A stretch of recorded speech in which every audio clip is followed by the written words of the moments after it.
기도하겠습니다. 하나님 감사합니다. 오늘도 거룩하게 하루를 만들어 주시고 하나님의 자녀로 하여금 함께 모여서 말씀을 듣고 서로 격려하고 세워줄 수 있도록 귀하고 특별한 자리를 마련해 주신 것 감사합니다. 하나님께서 마련해 주신 자리인데 저희가 집중해서 하나님의 말씀을 잘 듣고 또 마음을 열어서 성도 형제 자매를 서로 바라보고 서로 세워줘서 이 땅에 하나님 나라가 임하는 것을 저희가 같이 동참하고 감격으로 하나님께 올려드릴 수 있도록 인도하여 주시옵소서. 이 층에서 예배하는 어린이들도 그 순전한 마음에 복음이 잘 새겨지게 하시고 복음의 가치로 살아갈 수 있도록 인도하여 주시옵소서. 이제 말씀 봅니다. 성령님 도와주시옵소서. 예수님 이름으로 기도합니다. 아멘.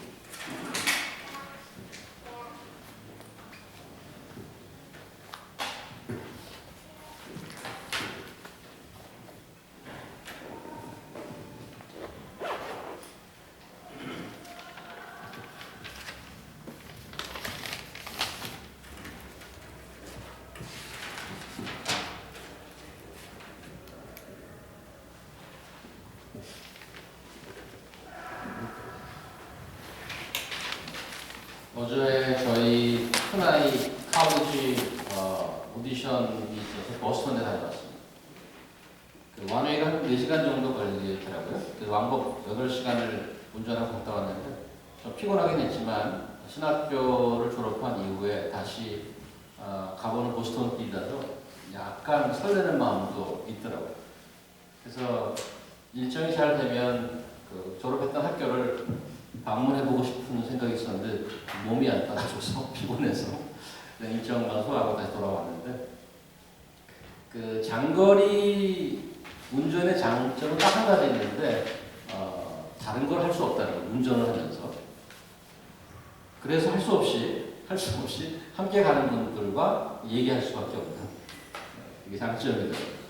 그래서 어제는 토요일이라서 이제 말씀 묵상도 많이 하게 됐는데 주로 옆에 아내가 앉아 있어서 아내와 이야기하는 시간이 되었습니다. 결혼하시는 분들은 공감하시겠지만 같이 사는데도 사실 살다 보면 둘이 앉아갖고 오롯이 얘기할 수 있는 시간이 그게 많지 않습니다.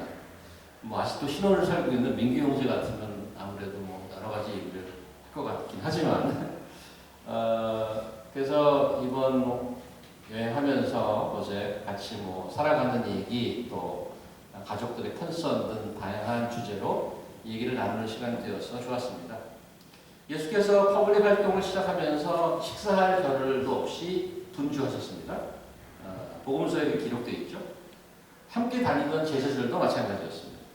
예수께서 기회가 되는 대로 사람들 앞에서 설교하셨고 무엇인가 간절히 필요한 사람들, 아픈 사람들, 귀신 들린 사람들, 문제 있는 사람들이 끊임없이 찾아왔기 때문에 대중들에게 늘 노출되어 있는 상태였습니다. 항상 긍정적이고 기분 좋은 미팅만 있었던 것은 아니에요. 아시다시피 예수께서는 이스라엘 당시에 가장 영향력이 있던 지도자급인 바리새인들의 주목을 받으면서 이런저런 모양으로 그들과 부딪히게 되었습니다.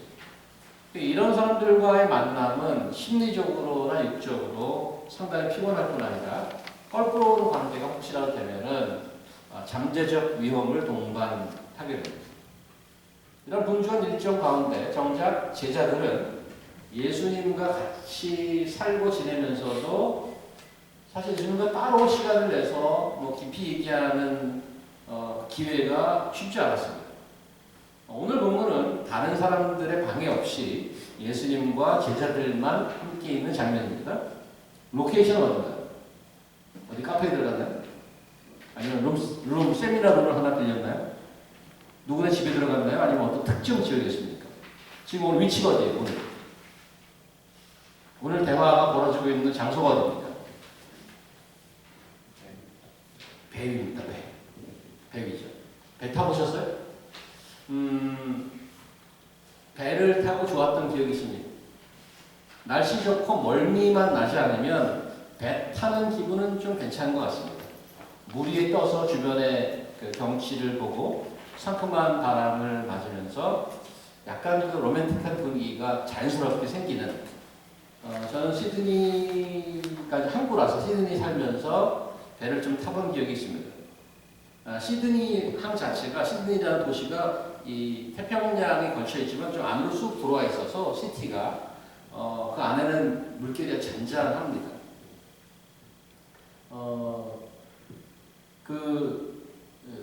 안으로 쭉 들어온 그 물길을 따라서 앞뒤로 도시가 형성돼 있어서 백길이 굉장히 발달되어 있습니다. 그 백길이 대중교통을 배 타고 다니는 그 코스가 굉장히 많습니다. 지하철 탈 정도로 이렇게 거미줄 같이 연결이 되어 있습니다. 그래서 제가 영어학교를 다니던 80년대 중반 말에 배 싹이 일부를 채 안 했어요.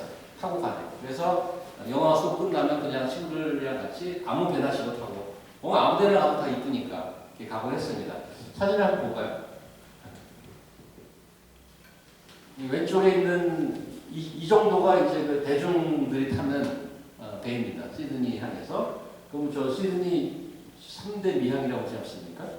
세계. 저런 데를 다니는 거예요. 이렇게 저쪽에서 이쪽으로 가고, 이쪽에서 저쪽으로 가고. 그 굉장히 이렇게 불쭉날쭉 그 해안선이 돼 있어서 거기에 이제 배 정류장을 해놓고 이렇게 다닙니다.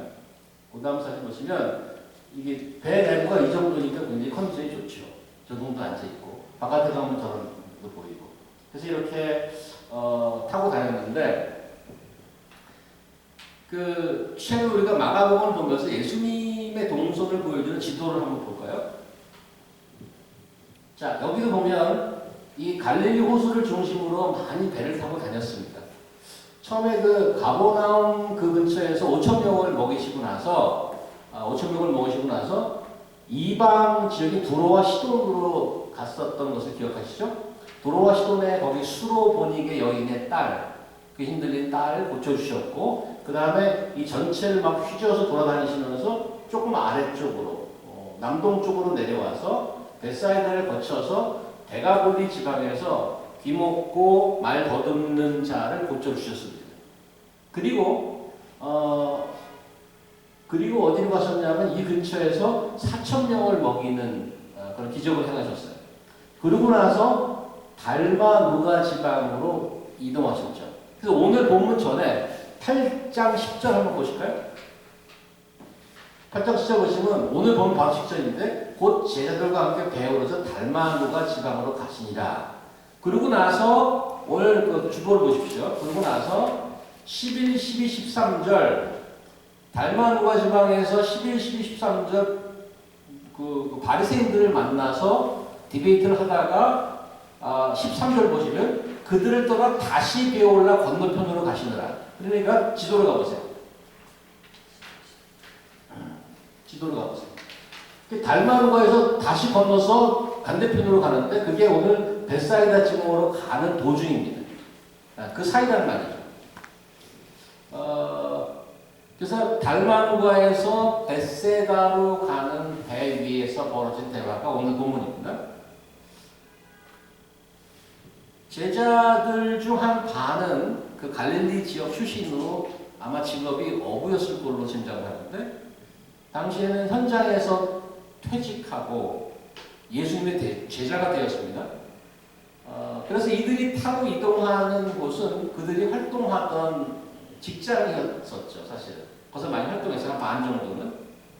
혹시 여러분들이 졸업한 학교나 다녔던 직장에 다시 나중에 좀 세월이 지나서 가본 적이 있으신가 모르겠습니다. 가보셨나요? 민규 혹시 가보셨나요? 다시 가보니까 좀 어떻던가요? 버팔로에 다시 한번 갔었었죠. 그때 너무 좋아했고. 근데 다시 가니까 기분이 별로였더라. 이런 분이 있고. 다시 졸업한 학교 갔더니 그때 기대만큼 좋지 않았더라. 한수영 선생은 이거 졸업하고 나서 이제 이번에 다시 학교 갔다 오셨잖아요. 공부했던 학교. 느낌이 어떻던가요? 익숙하고. 그렇죠. 저는 세월이 아주 지나고 나중에 이제 졸업한 학교를 가봤는데 기분이 나쁜 게 아니고 자꾸 얕은 좀 기분이 들더라고요. 과거에 살았던 동네 갔더니 기분이 약간 표현할 수 없는 묘한 기분이 좀 들더라고요. 그래서 어쨌든 그래서 오늘 예수님의 제자들은 어부여서 한참 활동하던 때인데 지금은 어부가 아니고 예수님의 제자를 보러 지나가는 거예요. 뭐 그물만 하나 주면 당장이라도 고기를 잡아 올릴 수 있는 그런 느낌이 들었겠죠. 근데 이제 현업을 떠나고 예수라는 놀라운 지도자를 만나서 그를 평생 따르기로 결심하고 다니는 중입니다. 이전에 예수님과 제자들만 있었던 때가 있었죠. 훗날 만났을 때. 그때 난리 쳤던 기억이 있는데 오늘 본문에서는 그런 얘기가 없는 거 보면 아마 화창한 날씨였다고 그냥 합니다. 짐작해 봅니다. 자, 정신없이 바쁜 미션 활동 중에 아주 오랜만에 예수님과 제자들만 오롯이 있게 된 시간, 어떤 이야기를 나눴을까요? 어떤 이야기? 오늘 다 읽으셨지만은 뭐 그렇게 신나는 얘기는 아니었어요. 이런 대화를 오늘 나눴던 겁니다.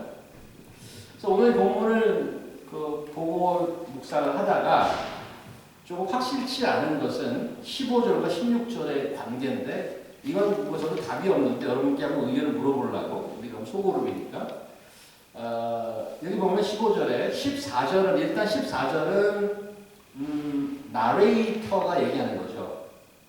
15절 이하는 직접 화법입니다. 전부 대화가 연결되어 있는데 14절은 제자들이 떡 가져오기를 잊었음에 배에 떡 한 개밖에 그들에게 없더라 하는 것은 마가가 쓴 거예요.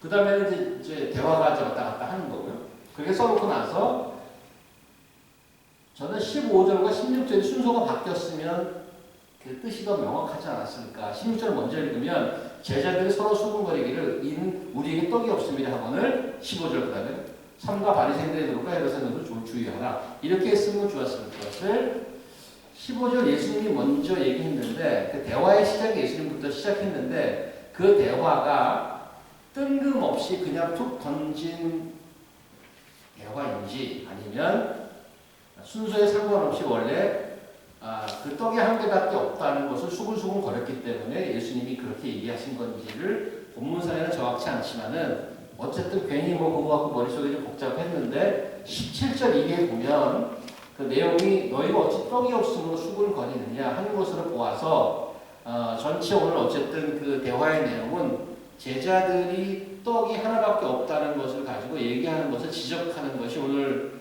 대화의 전체 내용인데 왜 떡이 하나밖에 없는 것 같고 제자들이 수군거렸느냐. 이동을 하는데 그 전에 4,000명을 먹이고 7광주리가 남았단 말이에요. 근데 이랬을 수 있죠. 야, 그렇게 많이 남았는데 그걸 못 갖고 왔네. 아니 어떻게 떡이 하나밖에 없어? 이럴 수도 있어요. 그 정확한 대화를 모르지만 어쨌든 떡이 없는 것에 대해서 좀 걱정했어요. 이동하면서. 그러니까 예수님께서 야, 그 떡이 하나밖에 없다고 뭘 걱정을 하니? 그러면서 이야기를 이어가기를 5,000명 먹일 때 몇 광주리 남았어? 12광주리요. 4,000명 먹을 때 몇 광주리 남았어요? 6광주리요. 아직도 모르겠어? 아직도 못 깨달아? 이게 내용인 거예요. 그러면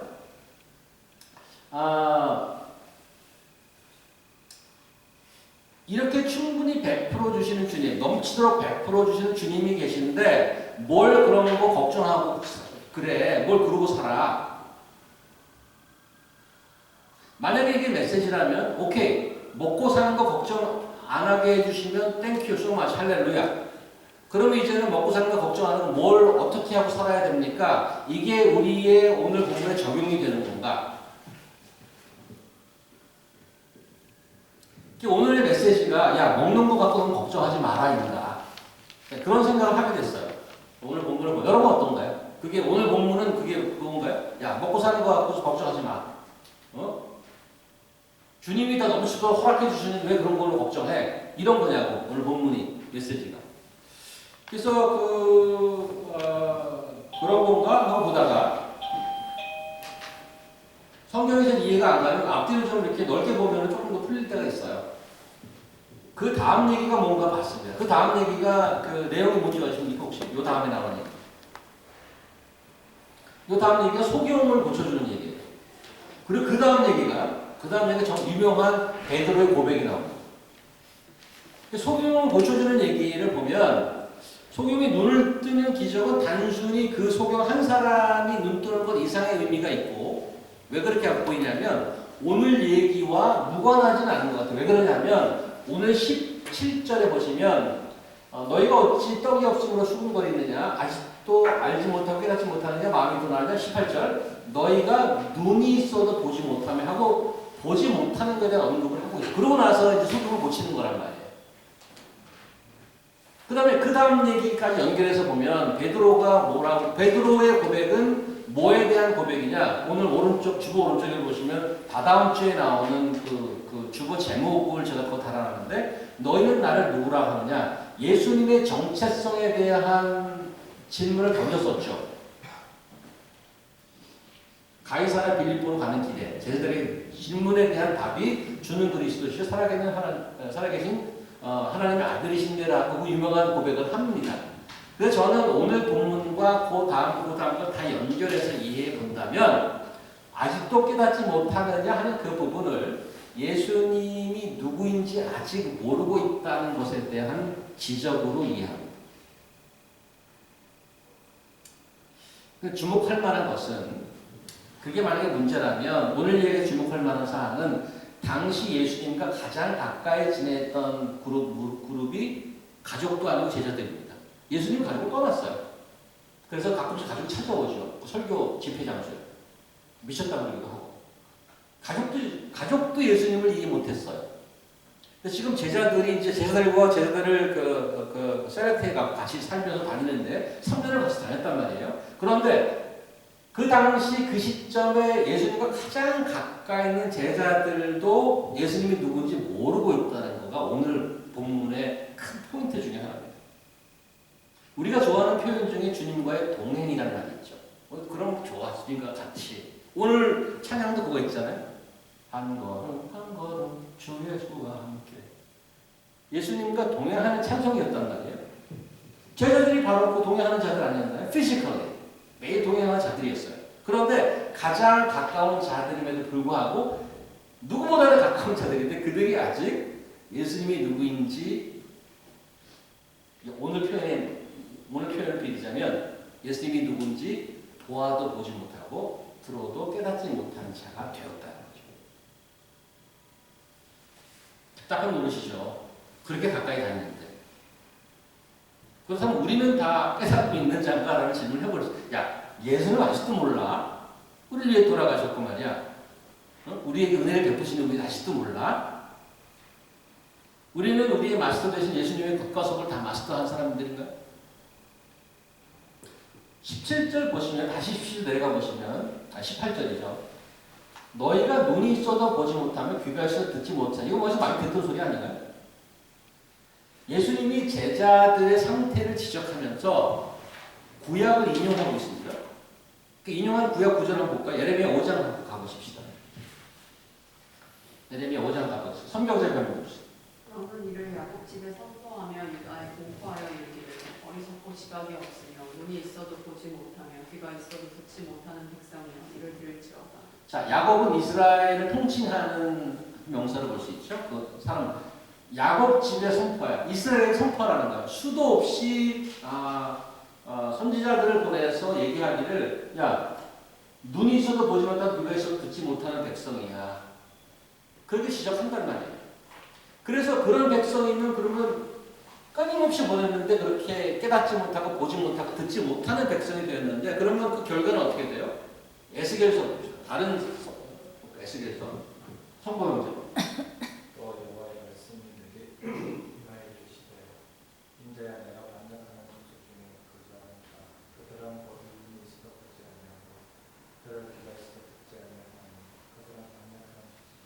에스겔서는 이미 나라가 망했어요. 눈이 있어도 보지 못하고 귀가 있어도 깨닫지 못하는 결과로 나라가 망했다고. 그들의 상태 때문에 나라가 망했어요. 이들의 문제는 몰랐어요가 아니에요. 왜냐하면 다 보여줬으니까. 다 들려줬으니까. 보아도 보지 못하고 들어도 듣지 못하는 백성이 됐어요. 그들의 마음이 완악한 거죠. 그것 때문에 수도 없이 선지자를 보내서 얘기하고 경고하고 그랬는데 말을 듣지 못하고 그래서 반역하는 민족이 되어서 나라가 망했단 말이에요. 그런데 이때 선지자들이 이스라엘 백성이 했던 얘기를 지금 누가? 예수님이 그냥 갖다가 쓰고 있어요. 누굴 향해서? 제자들을 향해서. 이스라엘 당시 유대는 나라가 망한 상태잖아요. 나라가 망했음에도 불구하고 똑같아 상태는. 지금 그런 거죠. 수백 년이 지나고 나라가 망한 상태에서 하나님께서 아들을 보내주셔서 제자들을 뽑아서 같이 다니는데 그 옛날에 선지자가 했던 말을 그대로 반복하고 있어요. 하나도 변하지 않은 사람들이죠. 그 세월이 지나고 하나님의 아들이 왔는데도 변하지 않은 거죠. 그렇다면 이런 질문을 던져야 돼요. 2000년이 지났어요. 그 이후로. 우리는 우린 다 알아. 우린 다 보고 다 깨닫고 다 들었어. 다 알아. 그런 사람 손 들어보세요. 나 예수님 다 알지. 나 깨달았지 완전히. 사실 우리 중에 이렇게 질문을 던지면 자신 있게 전 다 압니다.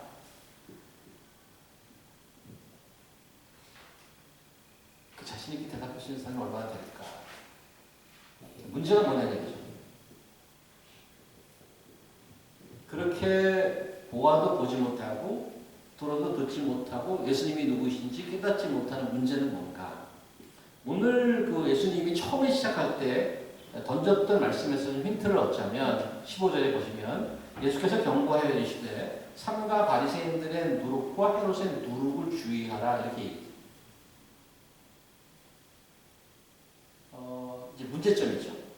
제자들의 상태를 걱정하면서 뭐라고 그러냐면 바리새인들의 누룩과 헤롯의 누룩을 주의하라 이렇게 얘기했어요. 바리새인과 헤롯을 주의하라 그러지 않고 바리새인들의 누룩과 헤롯의 누룩을 조심하라 이랬어요. 그 뭐죠, 근데? 바리새인의 누룩은 뭘 지칭하는 것일까? 헤롯의 누룩이란 뭘 지칭하는 것일까? 에스더자매님 어떻게 생각하세요? 뭘 지칭하는 건가요, 그렇지? 바리새인의 누룩, 헤롯의 누룩을 뭘 얘기하는 거예요? 뭘 조심하는 거예요? 전통을 중시하면서 그 전에 우리 그런 거 봤죠. 전통을 중시하는 거. 마음으로 실제로 하나님을 섬기는 게 아니라 외형적으로만, 겉으로만. 근데 어려운 점은 헤롯의 누룩은 또 뭔가요? 헤롯의 누룩. 사실 바리새인과 헤롯 둘을 놓고 보면 almost nothing in common. 바리새인 그룹과 헤롯의 당시의 위치나 성향 이런 걸 보면은 nothing in common. 공통적인 게 하나도 없어요. 그럼 두 가지 다른 점이 있다는 거죠. 헤롯의 누룩은 뭘 조심하라는 걸까? 여기서 누룩은 그렇게 어렵지 않게 짐작할 수 있어요. 누룩은 조금만 넣어도 밀가루가 불어나잖아요. 그래서 어떠한 그 조그마한 영향력이라고 볼 수 있어요. 그러니까 바리새인들이나 헤롯이 너에게 주는 영향력에 대해서 조심하라고 이렇게 얘기할 수 있는데 그 정체가 뭐냐를 지금 얘기하는 거예요. 저는 이렇게 봤어요. 묵상하는 중에 이렇게 봤는데 바리새인과 헤롯을 두 가지 그 말씀을 드리기 전에 마태복음에 똑같은 본문을 적었는데 거기서는 좀 익스클루시브하게 말씀을 했는데 바리새인들의 가르침을 주의해라 이렇게 돼 있어요. 제가 드렸나요 혹시? 안 드렸군요. 그럼 뭐 거의 다 비슷해. 얘기가 비슷했는데 바리새인의 가르침을 주의하라 그랬어요. 아까 에스더님이 말씀한 것과 비슷하죠. 그들 전통을 중시하고 그들이 가르치는 것들은 말씀에서 좀 많이 벗어나 있었단 말이죠. 그걸 조심하라 그러고 누가복음에 같은 이야기는 아니에요. 그런데 바리새인을 조심하라 그러면서 바리새인의 누룩을 조심하라 그러면서 거기서 바리새인의 뭘 조심하라 그랬는지 아십니까? 혹시 누가복음에서? 그런데 지나가는 얘기로 사람들이 막 예수님한테 오고 막 그러니까 한마디 딱 하셨어요. 바리새인들의 위선을 조심하라 그랬어요. 근데 바리새인의 가르침과 바리새인의 위선을 조심하라고 했어요. 오케이. 그러면 그런 것들을 다 종합해서 오늘 마가복음에는 헤롯과 바리새인 두 공통점이 없는 두 그룹 혹은 두 사람을 지정해서 조심하라고 했던 이유는 무엇이냐? 저는 바리새인은 종교의 상징성이 있고 헤롯은 정치의 상징성이 있는 것으로 보입니다. 그러면 종교와 정치의 누룩, 종교와 정치가 우리에게 미치는 안 좋은 영향이 무엇일까 하는 거죠.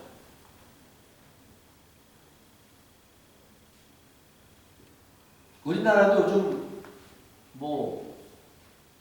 매일 뉴스에 나와요. 정치, 그 혼란한 정치 상황이라든가, 거기에 또 기독교인이라는 목사 타이틀을 가진 사람들이 인볼브되어 있고, 그 2000년 전이나 지금이나 그게 다르진 않아요.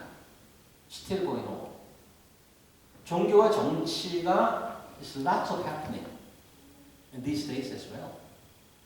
미국은 틀릴까요? 트럼프 지금 탄핵당한다고 그러고 lots of things happening. 지난번 우리 형제들 모임에 갔다가 새롭게 들은 얘기는 팰리사이드 그 시의 시장이 한국 사람이었다고. 그래서 그 비하인드 얘기도 좀 우리 뉴저지 로컬 얘기도 듣기도 하고 그러긴 했는데, 정치와 종교가 스틸 going on.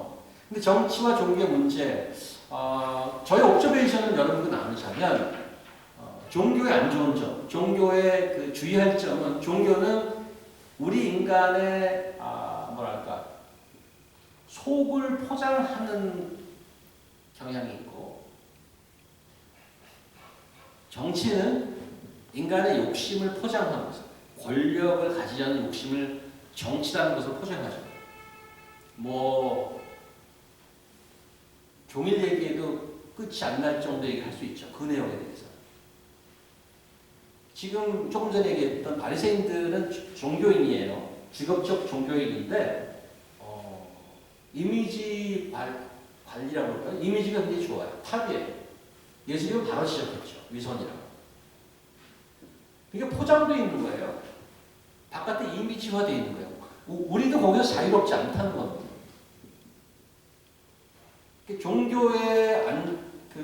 종교의 누룩, 우리를 썩게 하는 종교의 누룩이 자유롭지 않고, 우리 마음속에 있는 정치는 아니라고 얘기하더라도 마음속에 있는 욕심을 포장하는 것으로서의 그런 정치력. 한국에서 지금 그 이미지화 시키는, 쇼라고 그러기도 하고 뭐라고 그러기도 하고 많은 일들이 있는데, 그건 여러분들이 각자 판단하기 나름이에요. 저게 진정성이 있는 것인지 아니면 오늘 얘기하는 어떠한 헤롯의 누룩 같은 것인지. 그래서 제자들마저도 그런 주변의 영향력에 휩쓸릴 가능성이 있다고 얘기해요. 그 떡을 가지고 얘기한 걸 보고.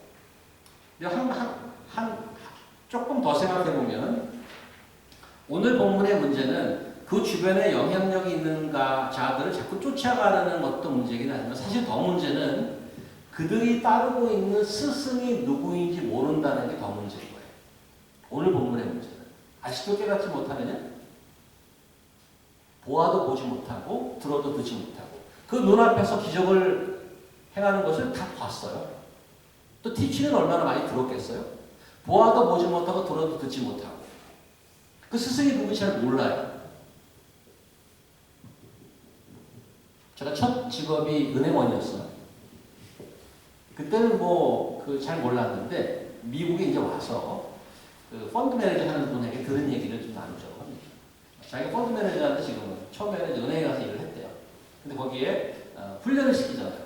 처음에 텔러 하려면 돈 세는 거를 가르치는 되겠대요. 돈 세는 거 가르치고 그다음에 위조 지폐를 구별하는 가르치는 거예요. 근데 어떻게 시키냐면 하루에 돈 한 10만 불씩 주는데 돈 세는 거예요. 보세요. 딴 거 안 해요. 계속 그 세고만 있어요. 그냥 손으로 다 세는 거예요. 얼마? 만 불. 계속 세요. 수십. 몇 개월 지나고 거의 끝날 무렵에 돈 뭉치에다가 위조 지폐 하나 딱 뽑아. 근데 이렇게 미시다가 바로 찾아내는 다. 우리가 생각하기에는 가짜 위조 지폐를 찾아내려면 여태까지 발견된 가짜 위조 지폐 넘버 1에서 10까지 다 갖고 와서 얘의 특징 이렇게 해서 가짜를 찾아낼 텐데, 포인트는 뭔가 하면 가짜를 찾아낼 때 가짜를 연구하는 게 아니고 가짜를 찾아내려니까 진짜를 손에 익을 정도로 배우더라는 얘기죠. 진짜를 알면 가짜를 금세 알 수 있다는 거죠.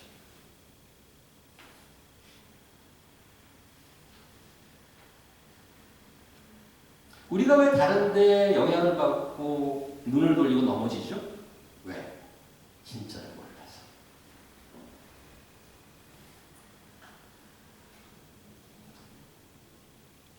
저는 여러분과 제가 그 제자들이 예수님께 들었던 그 핀잔을 우리부터 우리 자유로울 수 있을까?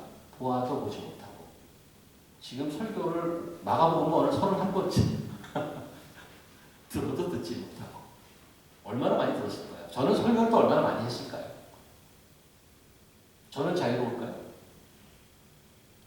얼마나 우리 진짜인 예수 그리스도를 얼마나 알까? 그 생각이 들었어요. 너무 피상적으로 알고 있어서 자꾸 다른 데에 고개가 돌아가는 겁니다. 에베소서 3장 가볼까요? 자, 수비 선생님. 이 에베소서는 제가 one of my favorite. 이 구절은 사도 바울이 에베소 교회에 편지를 쓰면서 기도 제목이에요. 사도 바울은 무슨 기도 제목이에요? 한번 읽어주세요. 이러므로 내가 하늘과 땅에 있는 각 족속에게 이름 주신 아버지 앞에 무릎을 꿇고 비노니 그의 영광의 풍성함에 따라 그의 성령으로 말미암아 너의 속사람을 능력으로 강건하게 하시오며 믿음으로 말미암아 그리스도께서 너희 마음에 계시게 하옵시고 너희가 사랑 가운데서 뿌리가 박히고 뼈가 굳어져서 능히 모든 성도와 함께 지식에 넘치는 그리스도의 사랑을 알고 그 너비와 길이와 높이와 깊이가 어떠함을 깨달아 하나님의 모든 충만하신 것으로 너희에게 충만하게 하시기를 구하노라. 기도 제목이 뭔가 하면 그리스도의 사랑을 아는 게 기도 제목이에요. 그리스도 다 알죠. 우리 위해 돌아가셨는데 그렇게 다 알아요. 우리의 죄를 위해 돌아가시고 그런데 그게 기도 제목으로 나왔어. 뭐라고 표현하냐면 그 너비와 길이와 높이와 깊이가 어떠함을 깨달아. 아직 잘 모른다는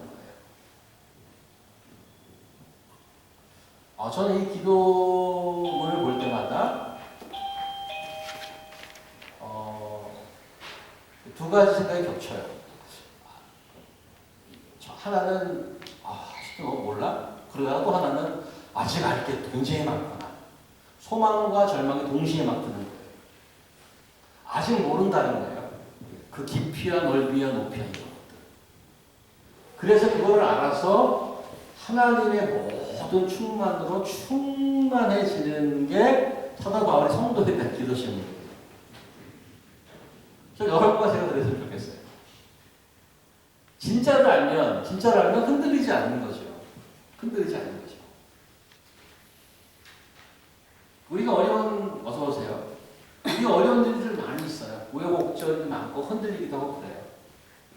진짜를 알면 풍랑도 두렵지 않고 떡 있으나 없으나 별 상관없이 감옥 내게 능력 주신 인자 안에서 내가 모든 것을 할 수 있다라고 감옥에서 고백할 수 있어요. 하나 더 마지막으로 하나 더 골로새서 보겠습니다.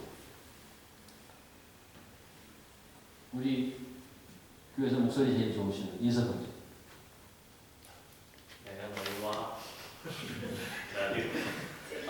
아버지의 있는 자들과 무릎 내리 친의 얼굴을 보지 못한 자들을 위하여 얼마나 힘쓰는지를 너희가 알기를 원하노니 이는 그들로 마음의 위안을 받고 사랑 안에서 연합하여 실한 이해의 모든 풍성함과 하나님의 비밀인 그리스도를 깨닫게 하려 하니 그 안에는 지혜와 지식의 모든 보화가 감추어져 있느니라.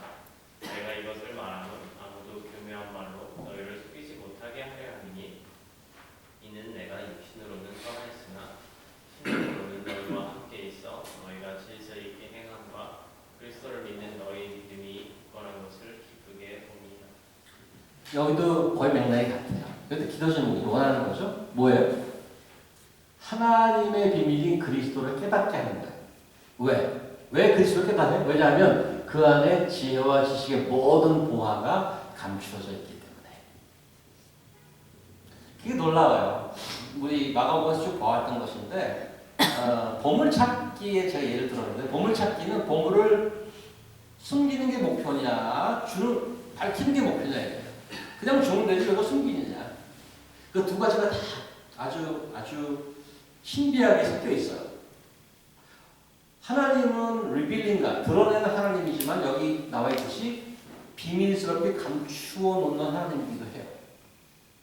근데 그게 보이기 시작하는 거죠. 그게 믿음의 눈이거든요. 똑같은 거야. 어떤 사람은 보이고 어떤 사람은 안 보여. 이걸 보이는 사람은 집에 있는 걸 다 팔아서 땅을 이만큼 사. 왜? 이 안에 보석이 있기 때문에. 다른 사람은 그게 흑덩이 일이야. 보는데 안 보여. 보는데 안 보여. 저는 여러분과 제가 그게 보인다면 세상이 완전히 다르게 보이는 거죠. 다른 사람들은 장님이야. 눈 떴는데 안 보여. 하나님의 은혜를 베푸시면 믿음의 눈이 떠지기 시작하고, 그래서 이 다음 얘기가 소경에 대한 얘기가 나오는 거예요. 이제 무엇이 보이느냐. 그래서 베드로에서 고백이 터져나오는 거죠.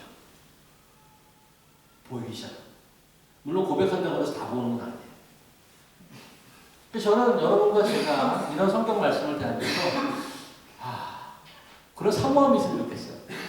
예수님의 그 사랑의 넓이와 깊이와 높이와 그것들을 더 알고 싶다. 흔들리지 않은 사람으로 온전히 서서 풍성하게 넘치는 사랑을 다 나누어주고 그것을 사람들을 세워주고 그게 하나님의 나라주고 그게 하나님의 나라 아니에요? 그런 하나님의 나라가 이 땅에서부터 하늘의 뜻이 하늘에서 이루어진 것처럼 이 땅에서도 이루어집니다. 그게 그 기도죠. 그 기도문이잖아요. 우리 예수님께서 배웠던. 저는 이런 일이 우리 이 교회에서 이제 수요일이면 사람들을 초청해서 그런 일들을 하기 시작하는데 우리 매주 이런 일들이 벌어지고 또 그런 특별한 오케이전에서 그런 일이 벌어지고 그리고 천국을 사는 거죠. 기도하겠습니다. 하나님 감사합니다.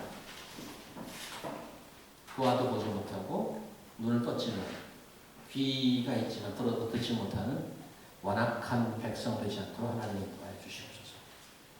겸손한 마음으로 예수의 사랑의 높이와 넓이와 깊이를 더욱 깨달아서 하나님 나라 백성을 함께 사랑하며 그 하나님의 풍성함을 이웃에게 전하고 알리고 나눠주는 저희들에게 인도하여 주시옵소서.